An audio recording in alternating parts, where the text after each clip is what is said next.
बोले परम पूज्य श्रमण संस्कृति उन्नायक संत श्रोमणी आचार्य भगवंत गुरुवर श्री विद्यासागर जी महाराज की जय जय जय। बोलिए परम पूज्य गुणायतन प्रणेता शंका समाधान प्रवर्तक भावना योग प्रवर्तक प्रखर वक्ता मुनिवर श्री 108 प्रमाण सागर जी महाराज की जय जय जय। बोलिए परम पूज्य मुनिवर श्री 108 अरह सागर जी महाराज की जय जय जय। वात्सल्य का पर्व अनूठा मिलकर आज मनाया है, देव शास्त्र गुरु के रक्षा का वीणा आज उठाया है। और गुरु प्रमाण ने वात्सल्य का जगती को संदेश दिया, जिन धर्म की रक्षा करने को यह गुणायतन परिवेश दिया, जिन धर्म की रक्षा करने को यह गुणायतन परिवेश दिया। बंधो शाश्वत तीर्थराज सम्मेद शिखर के इस पावन तलहटी पर विश्व का एक ऐसा अनूठा आयतन जिसके माध्यम से न जाने कितने वर्षों तक युगांतकारी जन शासन की प्रभावना होगी और न जाने कितने लोगों के सम्यक्त्व का कारण बनेगा गुणायतन। बंधो पूज्य गुरुदेव की एक ऐसी अद्भुत परिकल्पना हमें वरदान के रूप में प्राप्त हुई है, जिसका यदि हम कर्ज चुकाना चाहें तो कोटि जिह्वाएं भी लग जाएं तो गुणगान नहीं कर सकते हैं। ऐसे वरदान स्वरूप ये गुणायतन पूरे सृष्टि को प्राप्त हुआ है। बंधुओं यदि आज तक आप नहीं जुड़े हैं गुणायतन से तो आज ही गुणायतन से जुड़िए। गुणायतन से जुड़ी हुई निर्माणकारी योजनाओं से अवगत होते हुए अपने जीवन का सर्वश्रेष्ठ लगा करके सातिशय पुण्य का अर्जन कीजिए। एक बार जरूर जुड़िए गुणायतन से और अपने आप को गौरवान्वित कहिए। बंधुओं साथ ही प्रतिदिन विशेष सांधानाएं भी संपन्न होती हैं। आप यदि चाहते हैं कि आपके परिवार की ओर से किसी भी विशेष दिन, वैवाहिक वर्षगांठ, जन्म दिवस या किसी भी विशेष दिन आप सांधारा कराना चाहते हैं तो आप निम्न नंबरों पर हमें संपर्क करके अवगत करा सकते हैं और साथ ही से पुण्य का अर्जन कर सकते हैं। बंधुओं हमारा संकल्प है पूज्य गुरुदेव की ये परिकल्पना शीघ्र अतिशीघ्र पूर्ण हो। पूरा विश्व टकटकी लगा करके देख रहा है, आप सबका योगदान और दान प्राप्त हो रहा है। आइए मैं श्रावक श्रेष्ठियों की उद्घोषणा कर रहा हूं जिन्होंने आज गुणायतन से जोड़ करके अपने आप को कृतार्थ किया है। निर्माण निधि के रूप में श्रीमती अंजना जी, श्री धर्मपत्नी स्वर्गीय श्री धनराज जी जैन, अमित कुमार जी, श्री मनीष कुमार जी सांगानेर जयपुर, एक बार जोरदार करतल ध्वनि से स्वागत वंदन अभिनंदन। द्वितीय स्वर्गीय श्री विनोद कुमार जी छावड़ा जी की 29वीं पुण्य स्मृति में श्री चंपा देवी छावड़ा, अंकुर जी, तेजस जी छावड़ा, सीकर समस्त परिवार को जोरदार करतल ध्वनि से स्वागत वंदन अभिनंदन। और साथ ही निर्माण दान में स्वर्गीय श्री डीके जैन जी की पुण्य स्मृति में पुत्र विनय जी, पौत्र विवेक जी जैन सपरिवार गाजियाबाद से इन्होंने आज ये सौभाग्य प्राप्त किया। साथ ही विनोद जी छावड़ा जी की पुण्य स्मृति में श्री चंपा देवी छावड़ा, अंकुर जी, तेजस जी छावड़ा सीकर से इन्होंने भी निर्माण दान में अपना सहयोग प्रदान करके साथ ही सह पुण्य का अर्जन किया है। बंधु ऐसे भी आप लोग भी जुड़ सकते हैं गुणायतन से और अपने आप को सफलीभूत, अपने आप को कृतार्थ कर सकते हैं। आइए बिना किसी विलंब के चलता हूं, आगे की इस कड़ी से आपको जोड़ता हूं और आगे के संचालन विशेष शंका समाधान के सत्र के लिए मैं बड़े ही सम्मान के साथ बुलाना चाहूंगा आदरणीय पंडित सुदर्शन जी पिंडरई।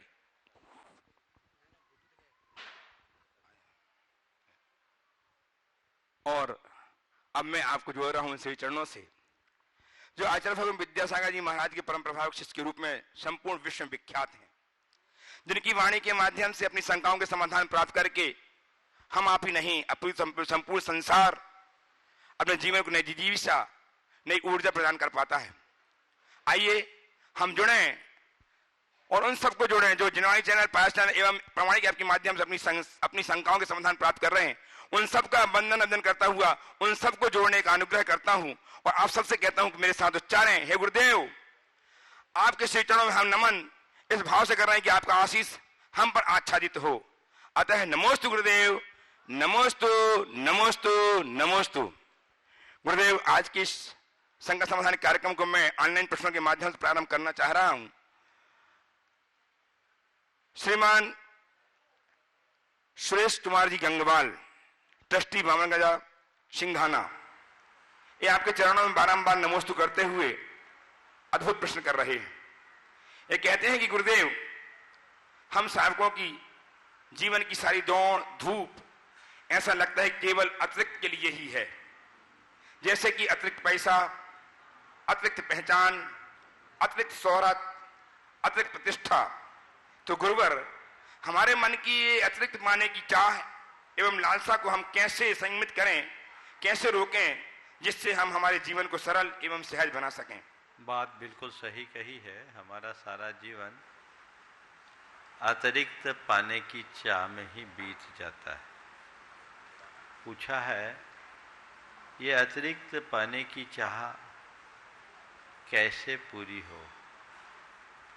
जिस दिन हमें संसार में जो सबसे अतिरिक्त है उसकी पहचान हो जाएगी तो फिर और अधिक अतिरिक्त पाने की चाह शेष नहीं रहेगी। इस संसार में सबसे अतिरिक्त, सबसे अलग, सबसे अनोखा है तो क्या है?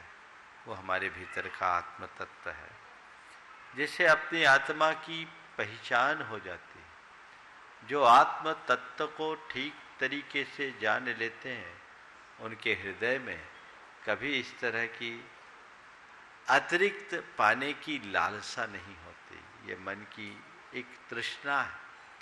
हम इसे एक आध्यात्मिक दृष्टि से ही दूर कर सकते हैं। इसे ज़रूरत है आध्यात्मिक दृष्टि को जगाने की, ताकि हम अपने जीवन को अतिरिक्तता की चाह में रिक्त होने से बचा सकें। आज हमारे बीच में श्रीमान राजन जी जैन, राजन जी पाटनी साहब रामगढ़ से, श्रीमान पंकज जी पड़ोसी साहब ट्रस्टी गुणायतन शाम से, और श्रीमान संजय जी सेठी साहब शाम से ट्रस्टी गुणायतन उपस्थित हैं। वे आए और गुरुवंदना करते हुए मंचासीन हों। आइए प्लीज। और गुरुदेव अंकित जैन सिंगापुर से, सिंगापुर के मेड्रान से आपके चरणों में बारंबार नमोस्तु करते हुए जानना चाहते हैं कि गुरुदेव, मेरी शंका और डर यही है कि अगर पूर्व में किए हमारे पुण्य के फलस्वरूप वर्तमान में हम सभी सुख सुविधा भोग की सामग्री प्राप्त करते हैं, तो ऐसे पुण्य का क्या फायदा? क्योंकि मैंने जीवन में अपने आसपास ये बहुत देखा है। अपनी समाज में भी पुण्य की सामग्री को पाप लगाते हैं लोग, क्योंकि मीडिया ने वातावरण ही ऐसा बना दिया है।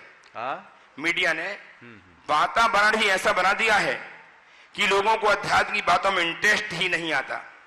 तो फिर ऐसे पुण्य का क्या फायदा, जिसने हमें सारी सुख सुविधाएं देकर हमारी मति भ्रष्ट कर दी है। इससे अच्छा तो पाप का फल है जो इंसान को अध्यात्म और वैराग्य की ओर बढ़ाता है।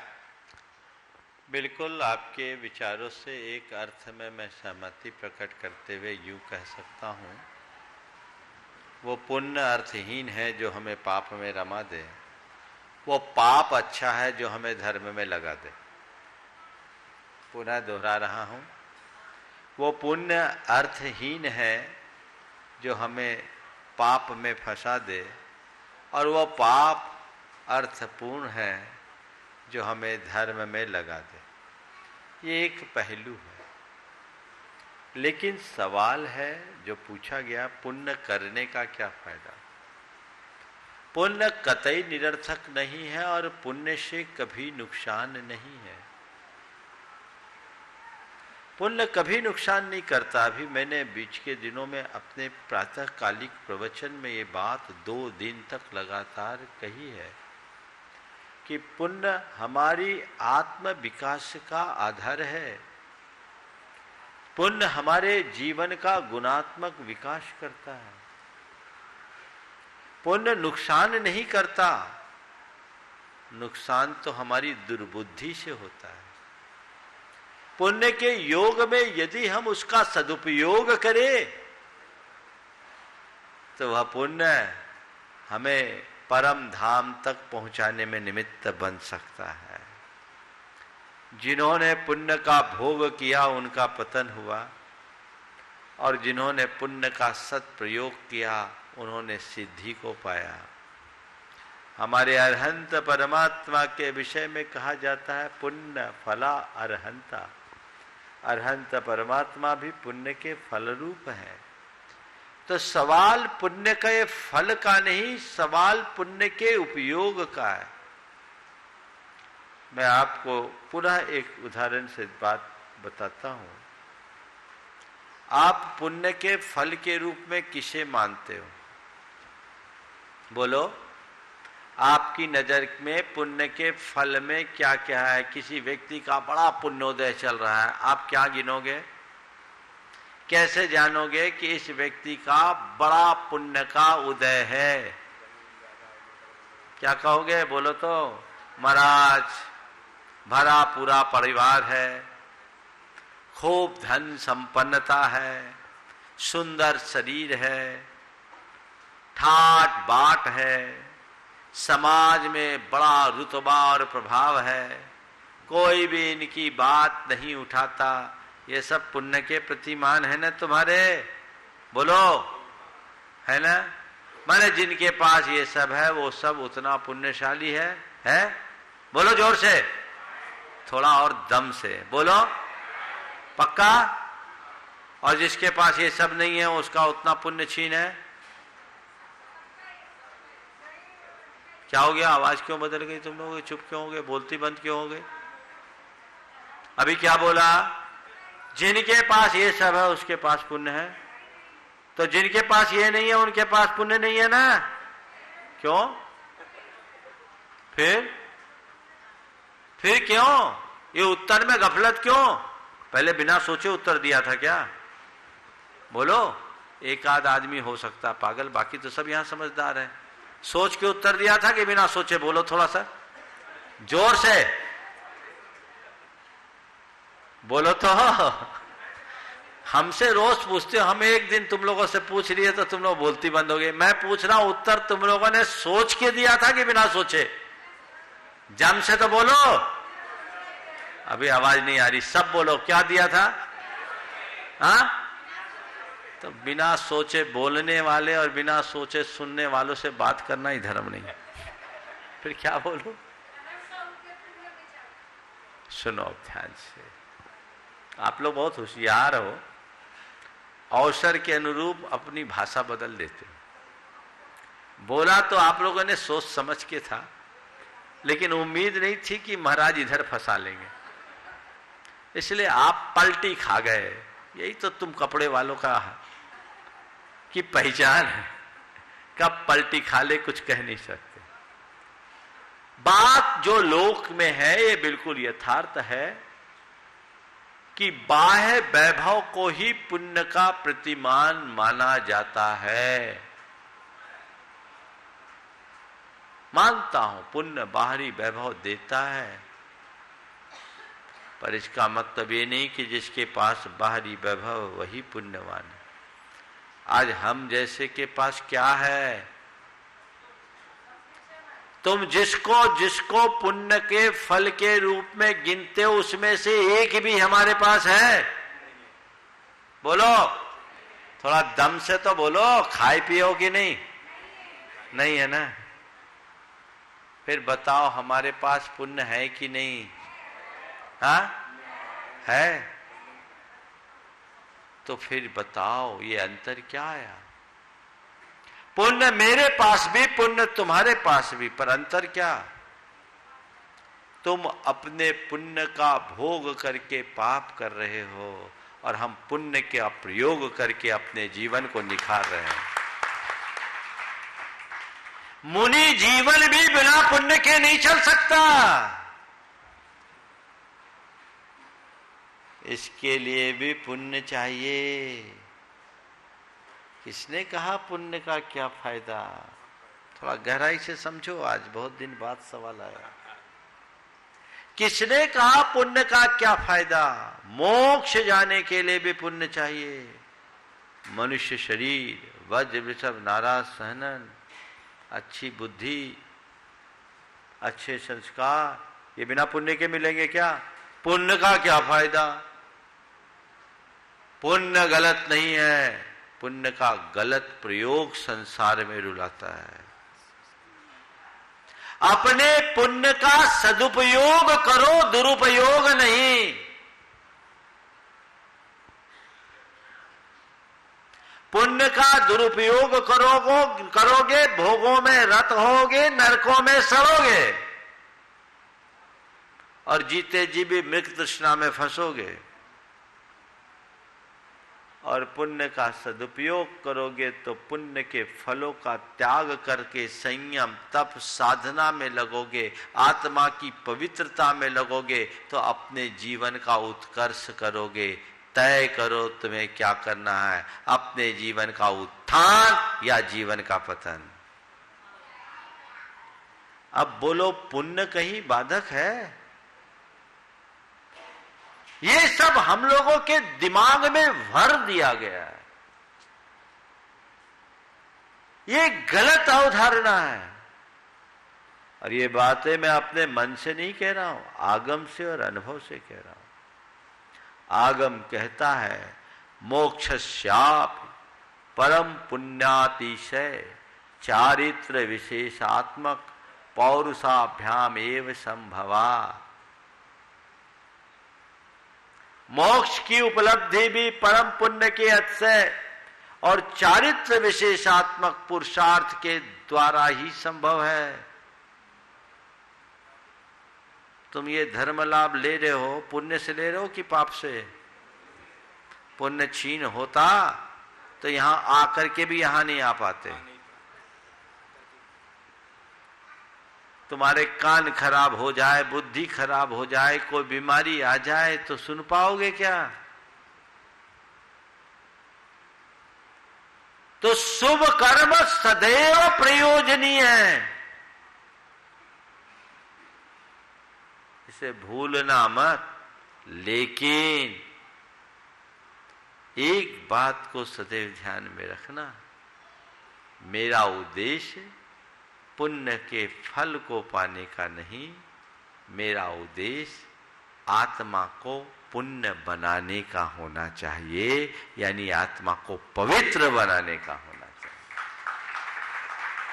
आध्यात्मिक उन्नति का यही आधार है और इसी के बल पर जीवन को आगे बढ़ाया जा सकेगा। मैं समझता हूं बात पूरी हो गई। महाराज श्री महेंद्र जी जैन पत्रकार इंदौर से आपके चरणों में कोटि से नमन अर्पित करते हुए जानना चाहते हैं कि गुरुवर जीवन मौका भी देता है और धोखा भी देता है। मौका पाकर आनंदित होना और धोखा खाकर विचलित होना हमारी स्वाभाविक दुर्बलता है। हम ऐसा क्या करें कि धोखा हमारे जीवन का मौका बन जाए? देखिए बात बिल्कुल ठीक है, मौका भी मिलता है और धोखा भी मिलता है। इसके लिए हम क्या करें, मौका पा करके आनंदित होना और धोखा खाकर व्यथित होने से बचे। इसका एक ही उपाय, जैसे कोई खेल खेलते हैं, खेल खेलने वाला खिलाड़ी पूरे जीवन खेल जीतने के लिए खेलता है कि नहीं? कोई खिलाड़ी हारने के लिए खेलता है क्या? वो अपना सारा एफर्ट लगाता है, जीतने के लिए ही खेलता है। लेकिन जीतता तो कोई एक ही है ना, दोनों तो नहीं जीतता। और जिस खेल में दोनों जीत जाए उसका कोई मजा होता है क्या? नहीं ना। तो जीतने के लिए खेलता है, पूरी ताकत लगाता है, वो जीत जाता है तो उसका जश्न मनाता है, पर कदाचित हार जाए तो उसको भी स्वीकारता है कि नहीं? स्वीकारता ही है, तभी वो दूसरे खेल में अपने आप को तैयार कर पाता है। चलो भाई ये तो खेल है, आज जीते कल हारे, आज हारे तो कल जीतेंगे। बस यही सोच अपने मन में बनानी चाहिए। संसार है, मौके मिलते हैं, कभी धोखा भी होता है। चलो कोई बात नहीं, आज किसी ने धोखा दिया, कल हम इसी धोखे में कोई मौका ढूंढेंगे और अपने आप को आगे बढ़ाने का प्रयास करेंगे। कोई मुझे धोखा दे, गुरुदेव से पूछा एक बार किसी ने कि महाराज जी कोई धोखा दे दे तो क्या करे? बोले उसे धोकर खा लो। धोखा दे, धो और खाओ, भूल जाओ, उससे सीख लो, नसीहत लो और अपने आप को आगे बढ़ाओ। मेरे संपर्क में एक सज्जन है, देखिए धोखा खाने वाला व्यक्ति उस धोखे में भी अवसर की तलाश कैसे करता है। उनका बड़ा काम था और उस काम में उनका ही एक अकाउंटेंट उनको 40 लाख रुपए का नुकसान दे दिया। बड़ा नुकसान, चीटिंग कर दी, अंधा विश्वास था उस पर। उनके लिए बड़ा झटका था एक दृष्टि से देखा जाए। लेकिन धन्य है जो आदमी सकारात्मक होता है, सोच जिनकी अच्छी होती है वे कभी हल्के स्तर पर सोचते ही नहीं। जब ये बात सामने आई तो उस व्यक्ति ने आकर के मुझसे जो बात कही सुनकर मजा आ गया। उसने कहा, महाराज जी, हम इसे नुकसान नहीं नसीहत समझते हैं। हम इसे नुकसान नहीं नसीहत समझते हैं। उसने हमें धोखा नहीं दिया, हमारी आंखें खोल दी, ये हमें अच्छा लगा। उसने हमें धोखा नहीं दिया, हमारी आंखें खोल दी। महाराज जी, अब हमने तय किया है हम अपने पूरे सिस्टम को सुधारेंगे। उन्होंने 3 महीने अपने बिजनेस को रोककर सिस्टम सुधारा, पूरा सिस्टम ठीक किया। फाइनेंस का काम था उनका, सिस्टम सुधारा और उसके बाद जब अपना बिजनेस चालू किया तो 2 साल में 300% की ग्रोथ ले दिए। उन्होंने कहा, हमारा फाउंडेशन मजबूत हो गया, अब हम चाहे जितनी बड़ी मल्टी खड़ी कर सकते हैं। यह है दृष्टिकोण। अरे हमको धोखा दे दिया, धोखा दे दिया, धोखा दे दिया, धोखा उसने दिया। ठीक है, तुम धोखा खाने के बाद भी धक्का खाने से बच सकते हो यदि तुम्हारे हृदय में सही दृष्टि हो। इसलिए किसी को कोसो मत, अपने आप को संभालने और संवारने की कोशिश करो। जीवन का पथ तभी और तभी प्रशस्त होगा। गुरुदेव, श्रीमती पुष्पलता जी जैन बीना से आपके चरणों में नमन करते हुए जानना चाहती हैं। वे कहती हैं, गुरुदेव, किसी ने कहा है कि अपनी जिंदगी से कभी भी नाराज मत हो। क्या पता आप जैसी जिंदगी दूसरों के लोगों का सपना बने। तो गुरुदेव, अपना महत्व कैसे समझें, कृपया मार्गदर्शन दें। बहुत अच्छी बात कही है। अपने जिंदगी को कभी कमजोर मत समझो। क्या पता आप जैसी जिंदगी किसी औरों के लिए प्रेरणा बन जाए। जीवन का महत्व कैसे समझे। हमारे लिए जीवन बहुत दुर्लभता से मिला है। दुनिया में सबसे मूल्यवान कोई चीज है तो ये हमारा जीवन है। लाखों करोड़ों की संपत्ति लुटाने के बाद भी हम इस जीवन को पा नहीं सकते। इसलिए हमें अपने जीवन के प्रति जागरूक तो होना ही चाहिए। सब चीज़ें खरीदी और बेची जा सकती हैं, जीवन नहीं बेची जा सकती। इसलिए जीवन से कभी हारना नहीं चाहिए। और जीवन का मूल्य कितना है, इस संदर्भ में मैं आपसे कहूँगा, एक युवक जो आत्महत्या के लिए उतारू हो गया था और वो आत्महत्या के मन से नदी में छलांग लगाने जा रहा था गंगा के। वहीं उसे किसी संत का दर्शन हो गया। संत ने उसकी मनस्थिति को भांप लिया और पूछा, बंदे तू क्या करने जा रहा है। बोले, मैं क्या करूं, मुझ पर बड़ा कर्ज है और मैं उसे चुका नहीं सकता, जीवन से हार गया हूं, इसलिए मैं आत्महत्या करना चाहता हूं। उसने पूछा, तू आत्महत्या करना चाहता है, क्यों करना चाहता है, तेरे ऊपर कर्ज कितना है और तेरे पीछे कौन है। बोले, मेरे पीछे मेरी 2 बेटियां हैं, एक बेटा है, पत्नी है, परिवार है और मेरे ऊपर 10 लाख रुपए का कर्ज है। मैं किसी भी स्थिति में चुकाने की स्थिति में नहीं हूँ और मेरे पास कुछ नहीं है, तो मुझे लगता है ऐसा जीवन जीने से अच्छा तो मर जाना है। संत उसकी बात सुनकर मुस्कुराए और उससे कहा, बस तेरी इस यौवन अवस्था में इस हीन भावना को देखकर मेरे मन में बड़ा आश्चर्य हो रहा है। तू अभी कहता है कि मेरे पास कुछ नहीं है, मैं तुझसे एक सवाल करता हूँ, तेरे पास 2 आंखें हैं, यदि तू अपनी एक आंख दे दे तो बोल उसका क्या लेगा। तेरे पास 2 आंखें हैं, यदि तू अपनी एक आंख दे दे तो बोल उसका क्या मोल लेगा। तेरी 2 किडनी है, अगर तू उसमें से एक किडनी दे दे तो बोल उसका तू क्या मोल लेगा। वो सुन करके भौचक रह गया। बोले, ये तो लाखों की चीज है।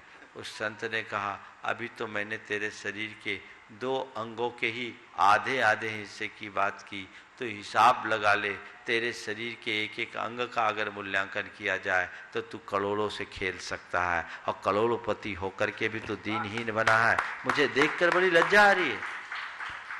जगा अपने आप को, झकझोर अपने मन को। जीवन में आगत समस्या का स्वागत कर, उनसे भाग मत, डट कर के मुकाबला कर, रास्ता निकलेगा। रात बीतने के बाद ही प्रभात होता है। जब तक रात नहीं बीतेगी तब तक प्रभात नहीं होगा और प्रभात के लिए रात बीतने की प्रतीक्षा तो करनी ही होगी। उसकी आंखें खुल गई। उसने कहा ऐसा तो मैंने कभी सोचा ही नहीं था, मेरा जितना कर्ज है वो तो मेरी एक किडनी के दान देने से ही पूरा हो सकता है। आपने कहा है, मुझे राह मिल गई। संत ने कहा बेटा तू मेरे चरणों में आया है, तुझे किडनी बेचने की भी जरूरत नहीं पड़ेगी, तू जा पूरे जज्बात के साथ जुट जा, कुछ नहीं है तो मजूरी करना शुरू कर दे, आज नहीं कल दिन फिरेंगे, बस हिम्मत रख, अपनी सोच को सकारात्मक बना के चल, उत्साह को बरकरार रख करके चल, तो जीवन में तुझसे कभी भूल नहीं होगी। काश लोग अपने जीवन के मर्म को पहचाने, जीवन के मूल्य को समझे, तो उनके अंदर कभी हताशा नहीं आ सकती।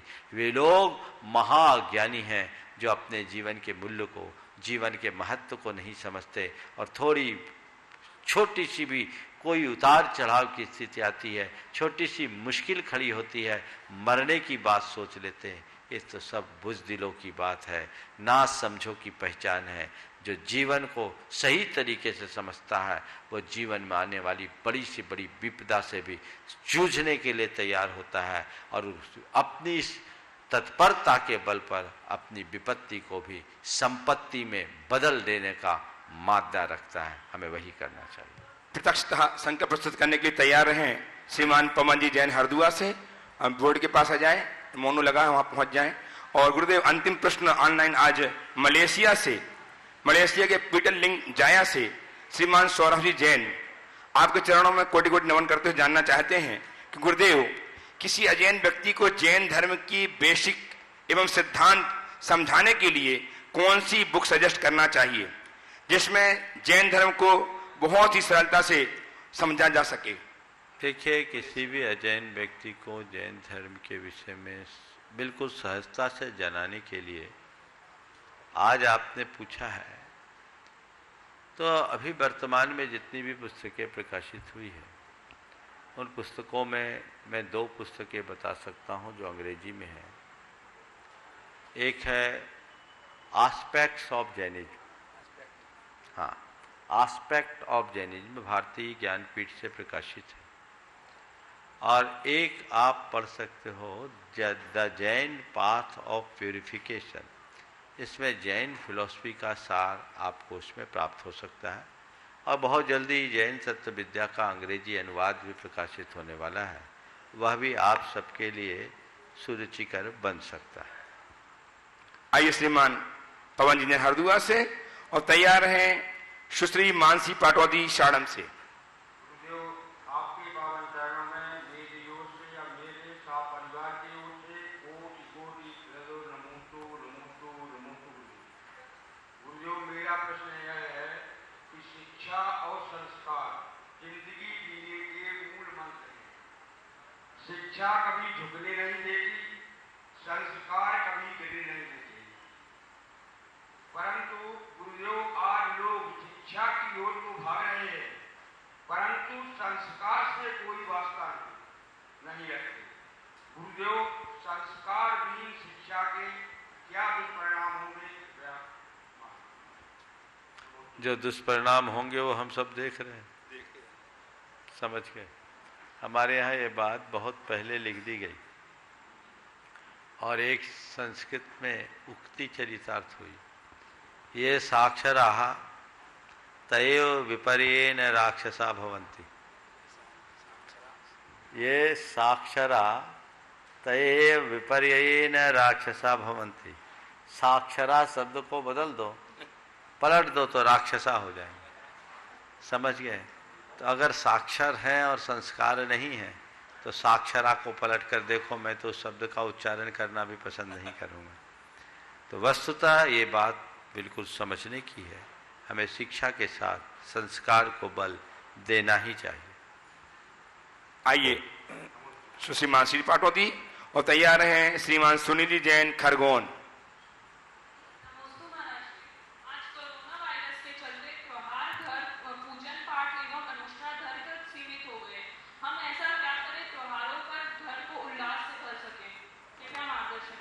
त्योहारों पर घर को उल्लास से भरने के लिए मन में उल्लास जगाना है। पिछले वर्ष महावीर जयंती लोगों ने घर में मनाई, उल्लास में कोई कमी था? पिछले वर्ष लोगों ने 10 लक्षण अपने घर में मनाए, क्या उल्लास में कमी थी?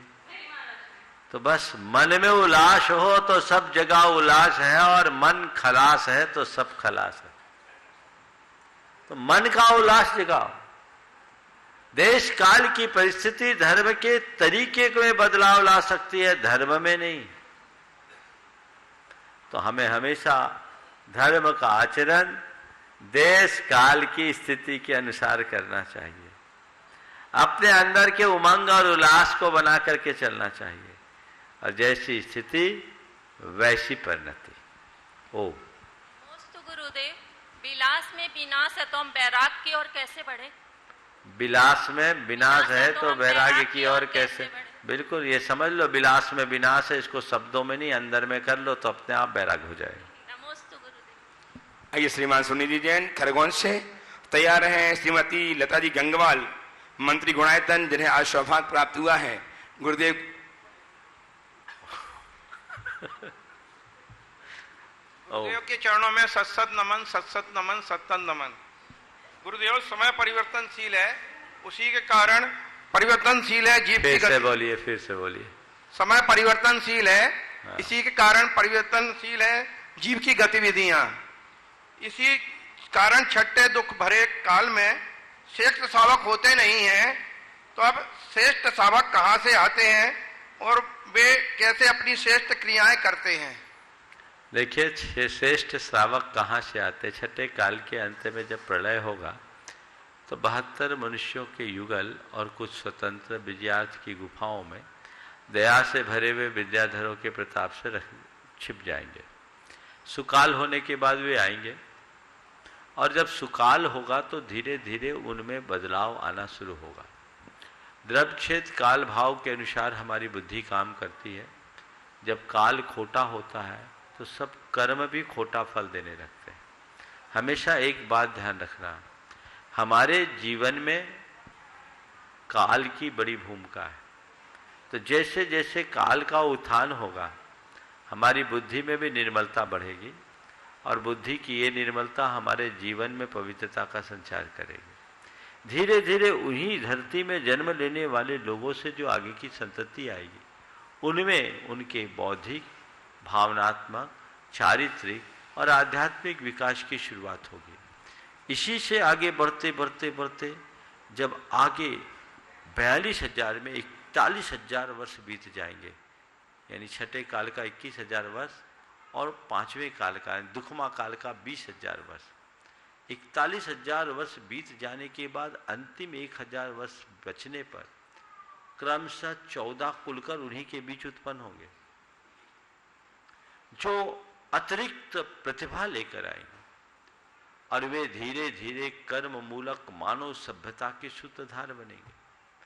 धीरे धीरे प्रजा में भी वही स्थिति आएगी, और अंतिम कुलकर 14वें कुलकर के आने तक इस धरती पर मानवीय सभ्यता का पूर्ण विकास हो जाएगा। और जब मानवीय सभ्यता विकसित होगी, तब धर्म तीर्थ की प्रवृत्ति करने वाले तीर्थंकर का जन्म होगा। तो एक काल अपने आप सब काम करता है।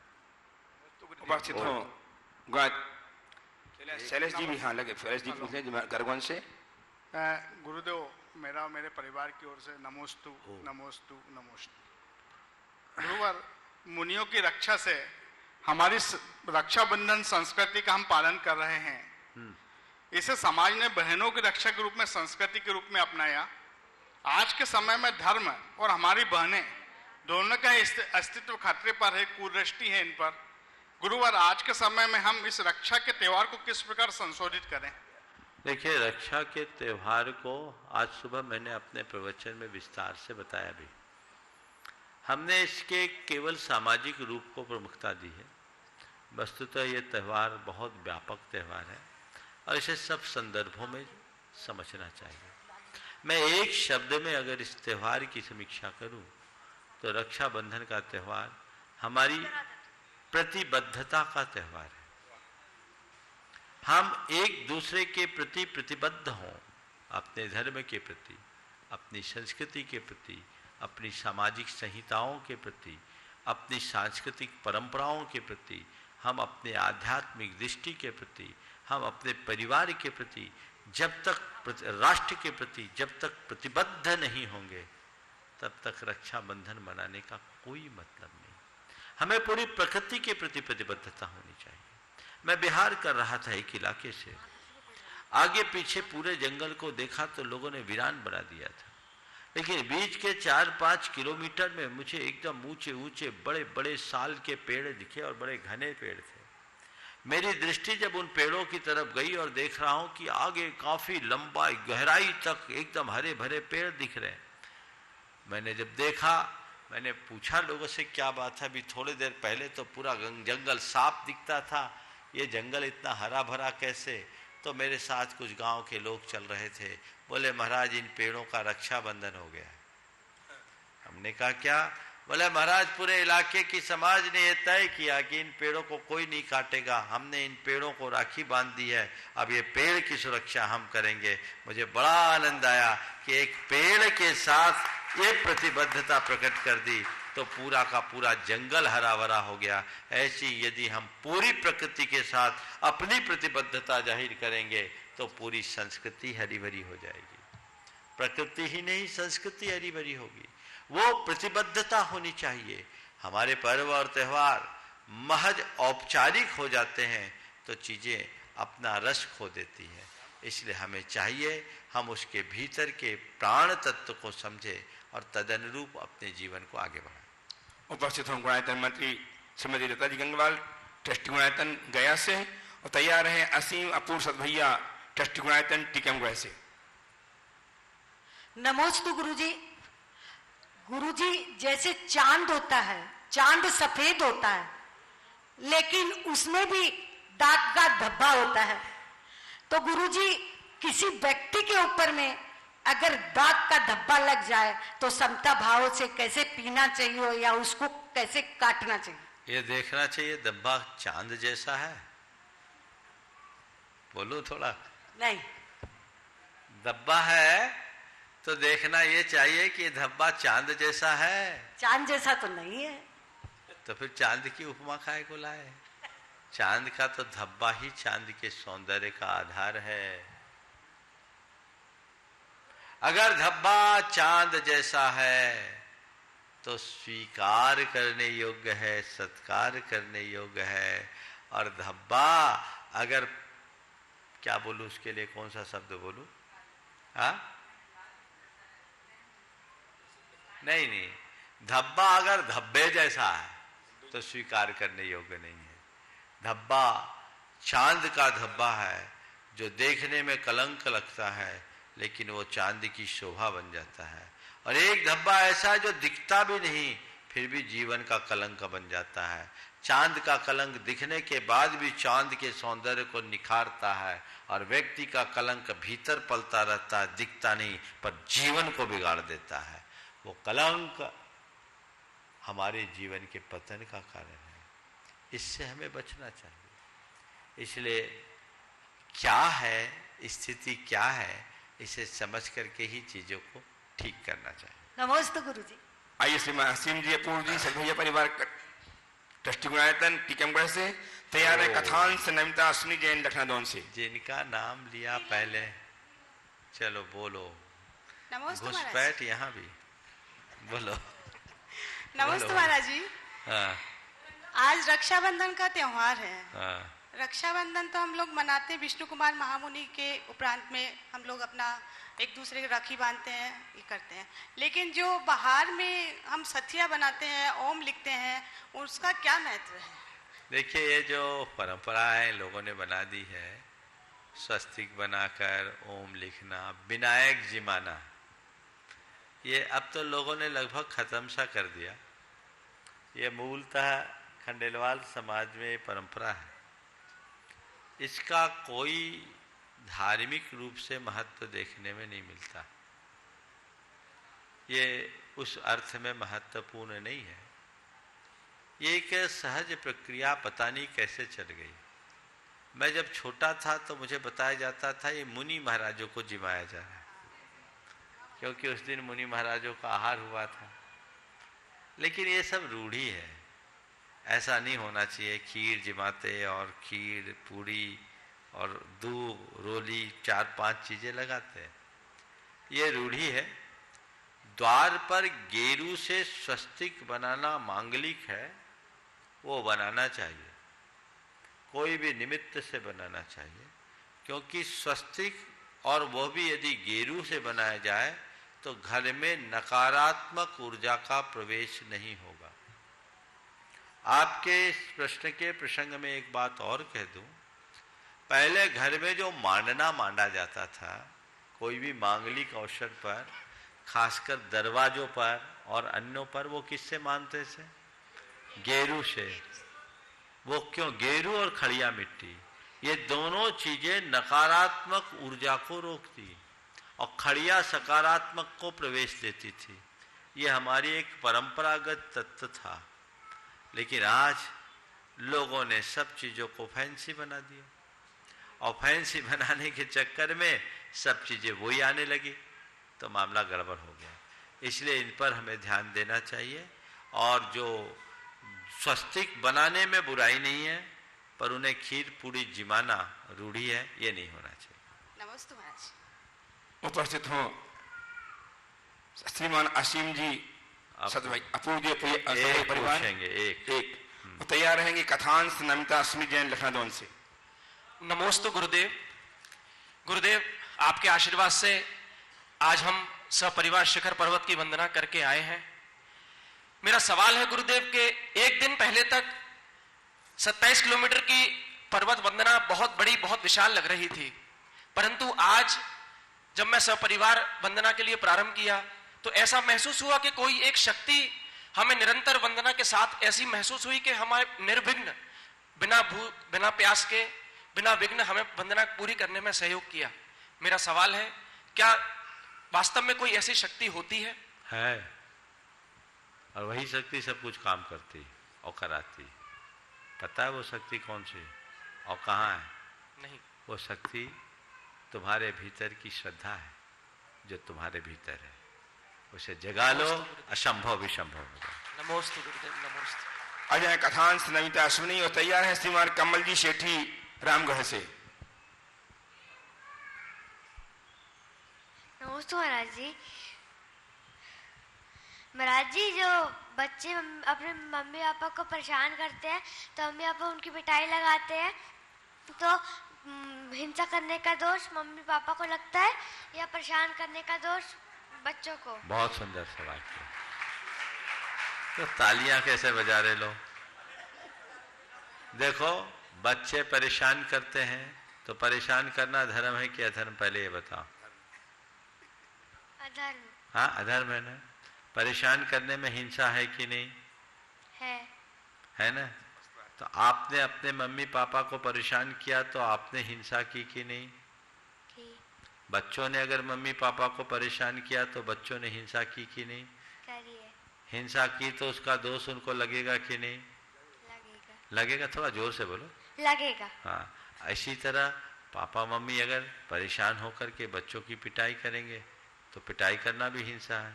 तो जो दोष बच्चों को लगा वही दोष उनके मम्मी पापा को भी लगेगा। लगेगा कि नहीं लगेगा? लगेगा। तो दोनों दोषी है। अब ज्यादा कौन? बच्चे नादान है, परेशान करना उनका काम है, और बड़े समझदार हैं, हिंसा करना उनका अधर्म है, उन्हें नहीं करना चाहिए। पिटाई तो कभी करना ही नहीं चाहिए, बच्चों को समझाना चाहिए। पिटाई करने से बच्चों में ढिठाई आती है, ढीठ बन जाते हैं। उन्हें ठीक तरीके से समझाइए, आंखों का लिहाज सिखाइए, छोटी छोटी बातों में ज्यादा टोका टाकी मत कीजिए। 10 गलती में एक बार बोलिए, एक गलती में 10 बार मत बोलिए। समझाने की कला सीखिए। आज के समय में बच्चों के पालन पोषण का तौर तरीका बदल गया। ये बात अलग है कि हम लोगों का पालन पोषण तो ठुक पिट के ही हुआ है, तो उसके कई फायदे भी हुए। नहीं, सही है, मैं ही नहीं, हमारी पीढ़ी के बल्कि हमारे बाद वाले भी, बल्कि हमसे ऊपर वाले भी बोल रहे हैं महाराज हम लोग साथ भी यही हुआ। ये पिटे भी हैं और बाद में पिटे भी होंगे, दोनों काम किए होंगे। तो ये हुआ है, वो एक समय था। लेकिन आज के संदर्भ में जब 1 या 2 ही संतान है, बच्चों को प्यार से समझाना चाहिए, मारपीट करना कतई उचित नहीं। उपस्थित श्रीमान कमल जी सेठी रामगढ़ से तैयार हैं श्रीमान पंकज जी पाड़ौदी साहब साड़म से, घोटू भैया ट्रस्टी गुणायतन। नमोस्तु महाराज श्री। मेरा प्रश्न ये है कि हमारे 24 तीर्थंकर जो हैं उन्होंने 20 तीर्थंकरों ने मधुबन की तलहट्टी से ही मोक्ष प्राप्ति की है। आखिर इस मधुबन की तलहट्टी में ऐसा क्या खासियत था कि जो 24 में से 20 तीर्थंकरों यहाँ से मोक्ष प्राप्ति के लिए अपनी साधना की? भैया ये पुण्य भूमि है, शाश्वत भूमि है, इसका प्रभाव है। समझो कि पंचम काल में इस हुंडाव सर्पणी में कसर रह गई, नहीं तो पूरे 24 ही आते। चलिए आइए श्रीमान पंकज जी पाटौदी साहब साड़म से, और तैयार हैं श्रीमान सुभाष जी जैन सी गुणायतन। नमोस्तु महाराज श्री।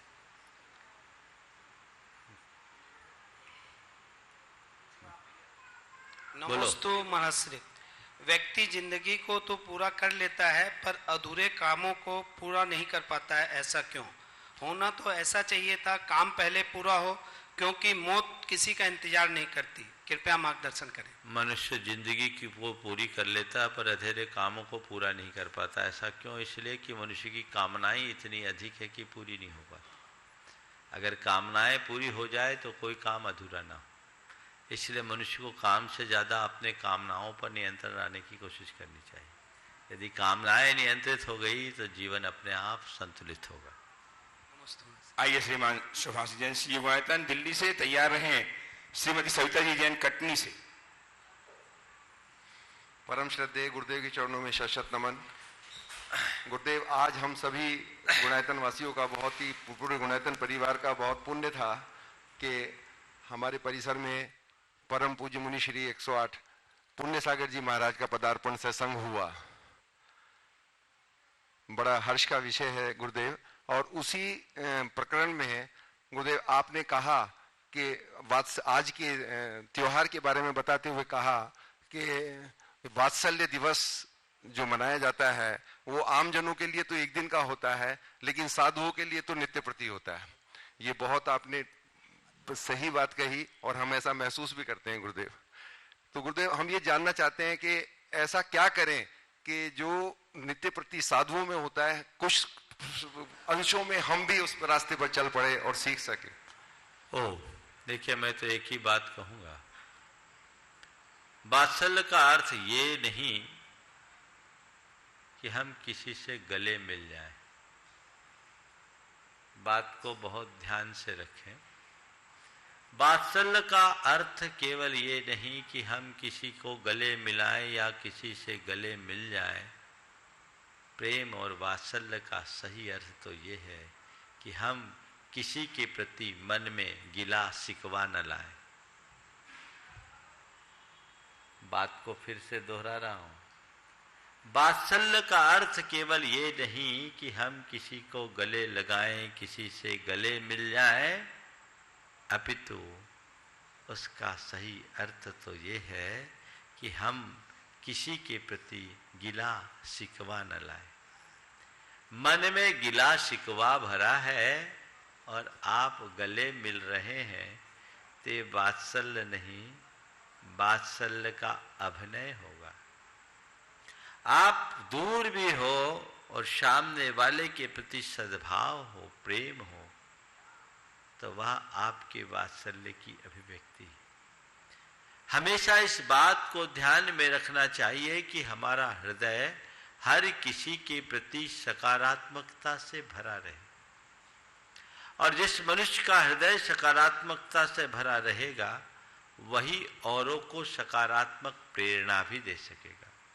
इसलिए हमें सकारात्मकता को अपने जीवन का लक्ष्य बना करके चलना चाहिए। सद्भाव अपने हृदय में रखना चाहिए। अपने मन को अहंकार से मुक्त बना करके चलना चाहिए, तो हमारे संबंधों में मधुरता अपने आप आ जाएगी। आइए श्रीमती सविता जी जैन कटनी से, तैयार हैं प्रतिभा जी गोधा जयपुर से। नमोस्तु भगवान, नमोस्तु भगवान जी। मेरा क्वेश्चन है कि मेरे मम्मी पापा ने मेरी शादी की तो मेरे को बताया कि तुमको बेटा KG 1 से पढ़ाई शुरू करने पड़ रही है। KG 1 से पढ़ाई, परंतु महाराज जी मैं KG 2 में तो कभी पहुंची नहीं है, सफलता मुझको कभी नहीं मिली है।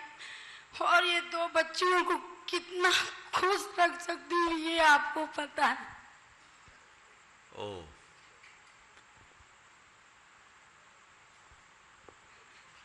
देखो ऐसा है, आपने जो बात कही आपके माँ बाप की बिल्कुल सही शिक्षा है और ऐसे ही शिक्षाओं का अनुकरण करके चलना चाहिए। जीवन में जो भी संयोग मिलते हैं उन संयोगों को स्वीकारना चाहिए और ये मानना चाहिए ये संयोग मेरे धैर्य की परीक्षा है और मेरे जीवन में एक तपस्या का निमित्त बन करके आए। उसे सहर्ष स्वीकारना चाहिए और उसे अपने कर्म काटने का माध्यम बनाना चाहिए। ओम नमोस्तु भगवान। आइए प्रतिभा जी गोधा जयपुर से तैयार हैं। व्रती बहन शकुन जी ट्रस्टी गुणायतन सागर। नमोस्तु गुरुदेव, नमोस्तु गुरुदेव, नमोस्तु गुरुदेव। गुरुदेव बोलिए। गुरुदेव, जब हम भावना योग में ऊर्जा प्रवाह करते हैं तब उस टाइम हम आपको कहते हैं कि हमारे शरीर की 72,000 नाड़ियों में ऊर्जा व्याप्त हो रही, सकारात्मक ऊर्जा व्याप्त हो रही है। और उसके बाद जब हम कहते हैं कि सोहम सोहम सोहम बोलते हैं उसके लास्ट में, तो फिर उस टाइम हम भगवान को देखते हैं एकदम ट्रांसपेरेंट और पारदर्शी सुनहरे कलर में। और हमारे शरीर की 72,000 नाड़ियों में नसों में जो ऊर्जा प्रवाह होती है, तो उस टाइम हम अपने आप को कैसा देखें उस टाइम पे? देखिए, भावना योग में ऊर्जा प्रवाह के बाद शरीर से ऊपर उठाने की बात है। ऊर्जा प्रवाह तक तो शरीर के अंदर की सकारात्मकता की बात, उसके बाद हम शरीर से धीरे धीरे ऊपर उठते हैं और फिर शुद्ध आत्मा की बात करते हैं। तो हम देहातीत अवस्था का जब स्मरण करते हैं तब सोहम की बात आती है। तो जब कभी भी सोहम की चर्चा आए तो अपनी देह मुक्त दशा का चिंतन करना चाहिए। देह ऊपर का कवच है, उसके भीतर जो शुद्ध ज्ञान में चैतन्य में परम तत्व है वही मैं हूँ, ऐसा सोचना चाहिए। नमोस्तु गुरुदेव, नमोस्तु। आइए व्रती बहन शकुन जी ट्रस्टी गुणायतन सागर से। नमोस्तु गुरुदेव। महाराज श्री, कांच में पारा चढ़ाओ तो है आईना बन जाता है, और अगर किसी को आईना दिखाओ तो उसका पारा चढ़ जाता है, ऐसा क्यों? कांच में पारा चढ़े तो आईना बन जाए और किसी को आईना दिखाओ तो उसका पारा चढ़ जाए, ऐसा क्यों? देखा, आईना देखने के लिए होता है, दिखाने के लिए नहीं। समझ गए? आईना जब आप देखते हैं तो आपको अच्छा लगता है और आईना जब आपको कोई दिखाता है तो बुरा लगता है। इसकी वजह केवल ये है कि आईना हम खुद देखने के लिए जाते हैं और आईना हमें कोई दिखाता है तो हमारी इच्छा के विरुद्ध है। अपने जीवन के अनुभवों को पलट कर देखो, किसी व्यक्ति के प्रति हमारी आत्मीयता हो या जिसे हम अपने जीवन का आदर्श मानते हैं, उसके पास हम खुद जाते हैं और पूछते हैं हमारी कोई कमियां हैं तो बताइए, हमें सुधारना है। उसके द्वारा बताई हुई बड़ी बात भी हमें अच्छी लगती है। और कोई ऐसा व्यक्ति जिससे हमारी कोई अपेक्षा नहीं और वो आके हमें टोके, तुम ऐसा क्यों करते हो, तो हम कहेंगे अपने गिरेबान में झांको। तो वही अंतर है, आईना देखने की चीज़ है, दिखाने की नहीं, इसलिए दिखाइए ही नहीं। बात आने वाले दशलक्षण की थोड़ी सी कर लेना जरूरी है। पर्यूषण पर आगामी 10 तारीख से प्रारंभ हो रहा है और जहाँ तक पहले बोला गया था, मैंने कहा था 300 लोगों की ही व्यवस्था यहाँ है। मुझे जैसी जानकारी मिली, नाम तो बहुत सारे आ गए। अब आज रक्षाबंधन का दिन निकल गया, 1-2 दिन में उसकी पूरी तरह से स्क्रूटनी हो जाएगी और आप सब लोगों को उसकी सूचना मिल जाएगी। आप उसका लाभ लें और मेरे ख्याल से परसों इसकी विधिवत घोषणा हो जानी चाहिए। जिन लोगों को सौभाग्य मिला वो यहाँ आएंगे, लेकिन जिन्हें नहीं मिल पाया वो निराश नहीं होंगे। वो इस बात के लिए अपना मानस तैयार करेंगे कि हम यहाँ नहीं तो घर बैठे सम्मेद शिखर के श्रावक संस्कार शिविर का आनंद जरूर लेंगे। उनकी भी व्यवस्थाएं पूरी सुचारू रहेगी और आप उसे प्रमाणिक ऐप के माध्यम से रजिस्ट्रेशन कराएंगे तो आपको यहाँ से पूरी सामग्री भी सुलभ होगी और उसकी लिंक भी आपको मिलेगी, ताकि घर रहते हुए भी आप यहाँ अपनी उपस्थिति दर्ज करा सके। जैसे इस वर्ष विधान में पिछले वर्ष के शिविर में लोगों ने भागीदारी ली, इसी तरह आप भी